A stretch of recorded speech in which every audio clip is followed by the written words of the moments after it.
Georgia may be the peach state, but blueberries are making a lot of noise. We'll tell you why just ahead. And the Bamboo Farm and Coastal Gardens being recreated as a regional botanical center. Wait till you see what's going on off U.S. Highway 17. Plus, an exclusive interview with the tall hog at the trough. Hunter Beef's business is thriving, and we'll tell you why just ahead on What's Grown in Georgia. If you have any interest in plant life, as food, as decoration, as shade for your home, as anything, you gotta take a trip out to the Bamboo Farm and Coastal Gardens, because with their recent and ongoing renovations, they have everything, and they know everything about plant life. What's this? It's summer camp at the Bamboo Farm and Coastal Gardens. And what do they grow into? Plants. Plants. They grow into plants. Under the watchful eye of Miss Kelly Bear, these youngsters are building a foundation of understanding of the plant world, There's a funny-looking insect up here. with a little animal world thrown in for good measure. Don't touch it. He could be poisonous. Why are things poisonous, Gabriel? Because if they bite you or do something, they'll protection.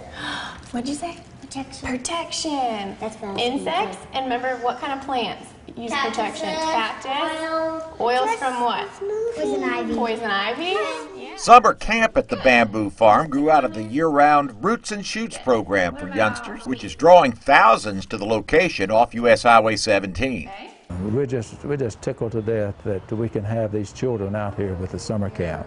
And we're extremely pleased to have a qualified, certified teacher as giving leadership to it, as well as several of the Roots and Shoots teachers who are all master gardeners. Just a couple of 100 feet away, Bob Izzo is sharing propagation tips with members of LIFE, an acronym for Living Independence for Everyone. Like the youngsters in Roots and Shoots, these folks are discovering the joy of gardening and learning some pretty neat tricks in the process. We'll wrap that stem in that container right on top of that joint, just like that. Once I go ahead and take that container off, that whole joint right here will have roots sprouting all over, up and down where I made that cut. The two programs are small steps in the accomplishment of a master plan for the Bamboo Farm that began under Alan Beal's leadership in 2005. It's a tremendous plan. It leads us out of just bamboo, which we've always been more than just bamboo, but into a full-fledged botanical garden. We're trying to capitalize on the physical and the natural resources of this location, and also upon the resources that UGA and Chatham County can put into the operation. The Bamboo Farm stretches back to the 19th century. It began in 1890 with 3 clumps of timber bamboo, Japanese giant timber bamboo. When the strength and versatility of the plant was touted as a replacement for steel, an idea borrowed from the Japanese. In the early 20th century, Judge Arthur Solomon developed camellias on the property, and today the camellia garden is considered world-class. But it's only one of a growing number of gardens being shaped by the rebirth of the Bamboo Farm and Coastal Gardens. We would like for the folks in coastal Georgia, like I said, these 50-mile radius, which is 12, 15 contiguous counties, to be able to come to the Bamboo Farm and see a plant material that will grow easily, grow well in their location. Homeowners and builders will find a great friend in Jamie Burkhart, who can look into the future with them as they plan their home sites. So they're excellent examples to the homeowner or to anyone interested in plants to see what a lot of these trees look like after several decades of growth. Right now, a lot of the plants that they may see in the landscapes here in the coastal region is that maybe they've been planted only 5 or 10 years ago, and they really don't know the scale of what these trees can become. Bananas are in fruit at the Bamboo Farm next to the berries that you can pick yourself when they're in season, and if you can beat the birds to it. We will have blueberries next year. We had a few this year, but we have some friends out here called Canadian geese that have picked every blueberry just about that has come on since the blueberries started. There's one message that Jim Fountain wanted us to make sure we get across to you. The Bamboo Farm and Coastal Gardens is open, and while all of its development is going on, it's still free. But he encourages everybody to become a friend of the Bamboo Farm and get involved in a green space that is emerging as a showplace for the entire area. I see Bamboo Farm and Coastal Gardens becoming an excellent place just to enjoy nature, enjoy the beauty in plants, as well as being a place to commune, entertain, and just enjoy what Savannah has to offer horticulturally. We've touched just a small fraction of what's to come at the Bamboo Farm and Coastal Gardens. A formal garden, a shade garden, an Irish garden, a band shell. Get on out there, because they got it going at the Bamboo Farm and Coastal Gardens. And when we come back, we'll show you how they got it going at farmers markets around Georgia, too. And a little later, little piggies that went wee-wee on their way to some hog bread. Stay right there. It's Summerfest at Georgia farmers markets, and the produce is fresh and plentiful with great variety. And it's grown right here in Georgia's backyard. With Georgia's agriculture industry being a $70 billion industry in the state, and 1 out of every 7 people being touched either directly or indirectly by it, we think that the timing is perfect for folks to focus on Georgia food, Georgia farmers, Georgia agriculture and agribusiness. There's certainly a pleasure in coming out here talking to the people who actually grew this food, who produced it, and getting their input and knowing that it's fresher, knowing that it's grown by a person you can know and shake his hand. Across the state in Moultrie, Georgia, their farmers market has an innovative processing procedure that's making locally grown cantaloupes ready for the grocer's cool section. Jonna Caserta from our sister station, WALB, has the story. Thousands of cantaloupes are washed, disinfected, and packed here at the Moultrie Farmers Market. We do a freshwater bath. We change the water out every 6 or 7 trailers. We keep the chlorine at 5 parts per million. We use a buffer to keep the pH between 6 and 7 so the chlorine will work. The melons then go through the brush machines, and the cantaloupes are rinsed with selecticide. It will kill 100% of any bacteria. We brush the cantaloupe, the skin, just a little bit to ruffle up the scale on the bacteria, just to make sure we kill it. Then we dry it, we sticker it, we size it, we pack it. Most of these sanitation practices are motivated by buyers in the industry. Most of the food safety is dictated by our customers.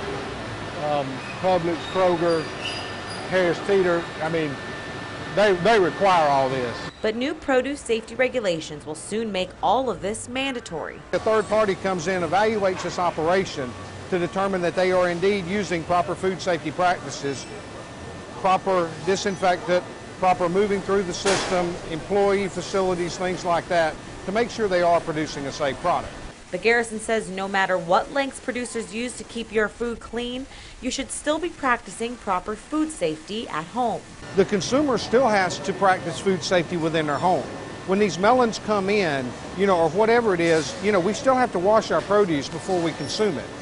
Georgia is the 3rd largest cantaloupe producer in the nation. With technology like that, the numbers are bound to rise. When we come back, something on the rise in a big way. Blueberries are a super fruit. The University of Georgia Agricultural and Environmental Sciences Department very quietly has its hands in just about everything to do with agriculture in Georgia, including the explosive growth of blueberries over in Alba, Bacon County. Folks in Bacon County know how to make good use of what they have. Right next to the landing strip, they own about 25 acres of land. Back in the 40s, a couple of fellows started a breeding program for blueberries. It seems to have paid off for the state of Georgia, but especially for Alba.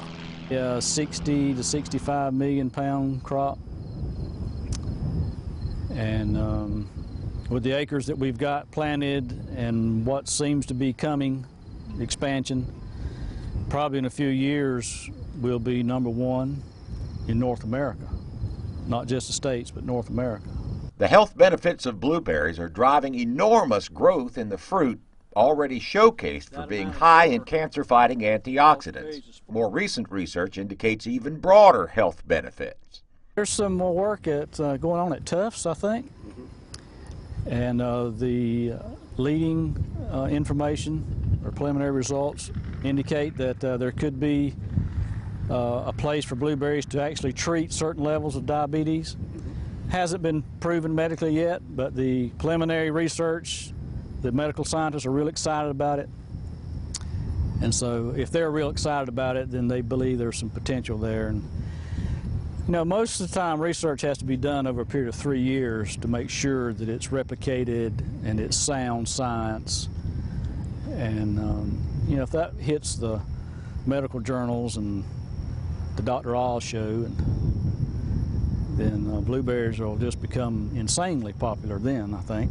The UGA Blueberry Research Facility tackles all of the problems and the opportunities associated with successfully growing this crop. Fertilizer, pesticides, water, and the opportunities that are presented by new varieties. Dr. Neesmith's key is developing some varieties that'll fit different market windows. And the reason that's important is South Georgia has the longest marketing window of any blueberry producing region. We can have blueberries for a longer period of time than anybody. As the research facility anticipates explosive growth for blueberries, it's also tackling the issue of getting the harvest out of the field. You know, labor's an issue.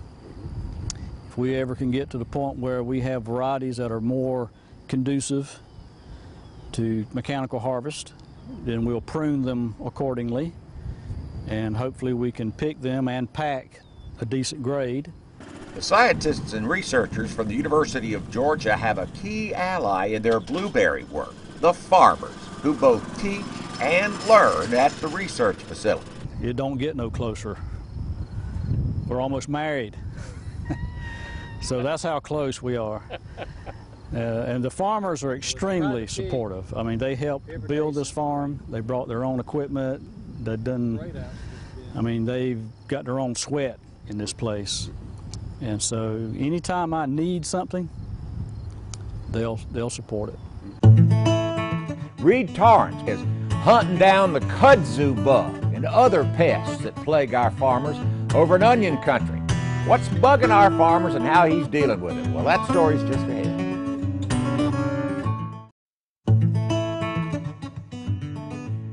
Somebody's got to stay ahead of the pests and other threats to our sweet Vidalia onions, and that somebody is the UGA Ag Department.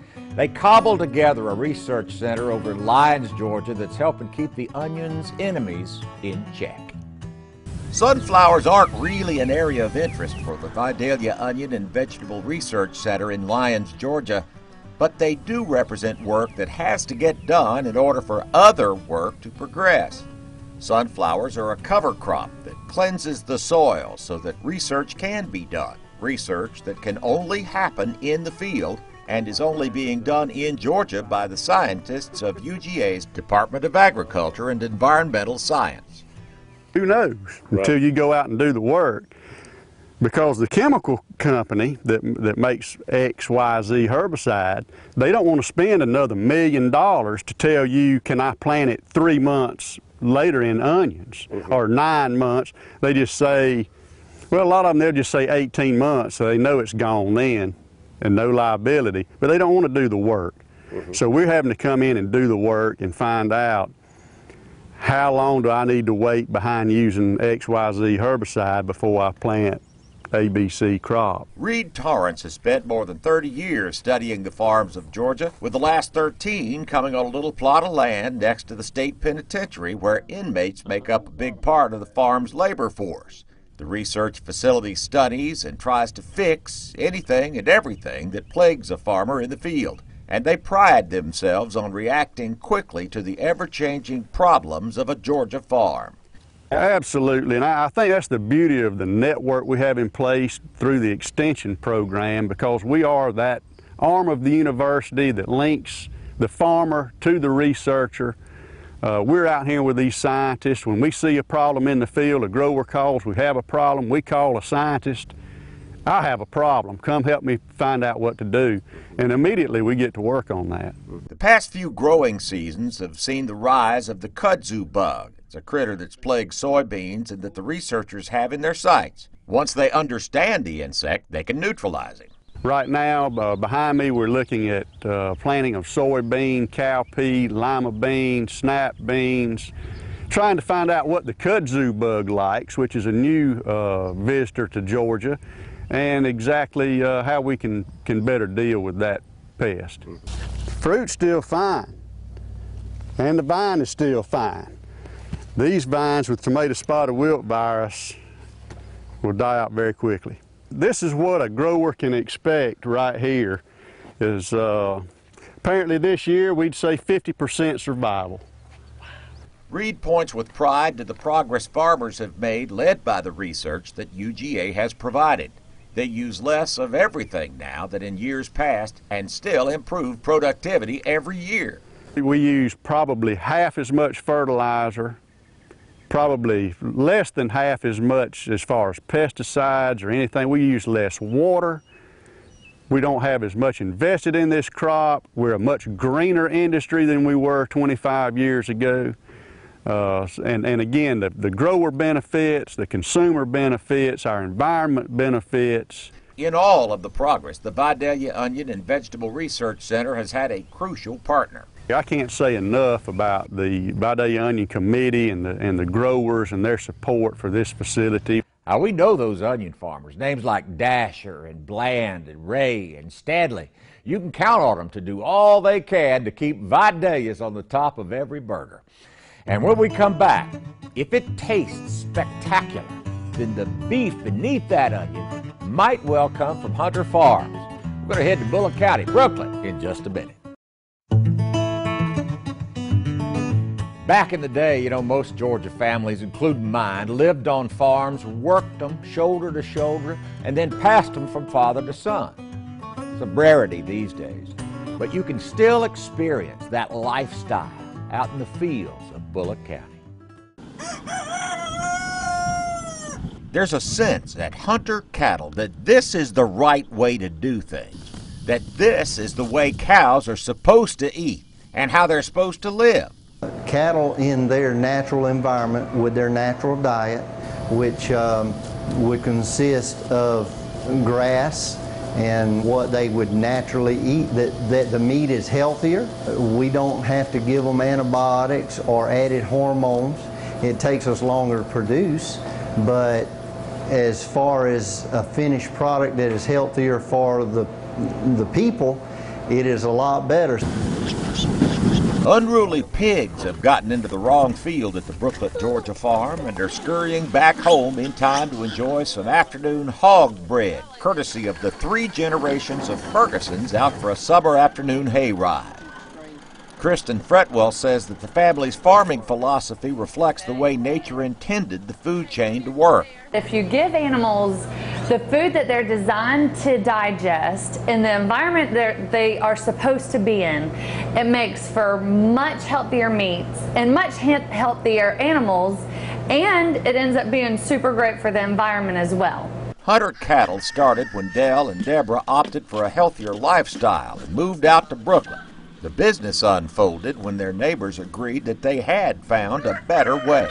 Because people started realizing the industrial food system's way of growing these meats and their factory farming, and they aren't necessarily treating them as animals.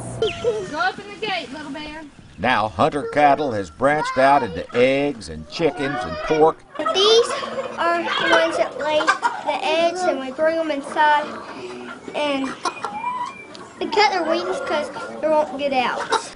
You probably won't be able to fill up on Sinclair gas, but Muba's General Store will sell organic produce from other local farms. A lot of people are wanting a product that is grown here, local, that the beef is not shipped somewhere else across, several state lines, but they would like to support and eat beef and pork and poultry from a local producer.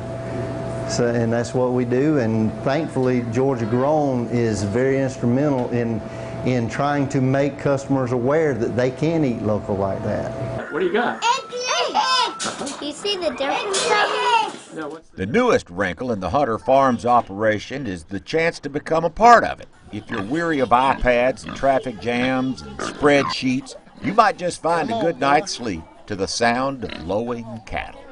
To wake up to roosters crowing, hearing cows in the middle of the night, we invite people from everywhere, whether they be local or in our backyard, from the Savannah area in Georgia or anywhere in the world, that they can come here and they can actually witness, and if they want to, be a part of us raising good meat. Yeah, from blueberries to bacon. That's just a little taste of what's growing in Georgia. Don't forget to head to the local farmers market this weekend. Fresh, local produce, grown right here by your neighbors. I'll see you there. Have yourself a good night.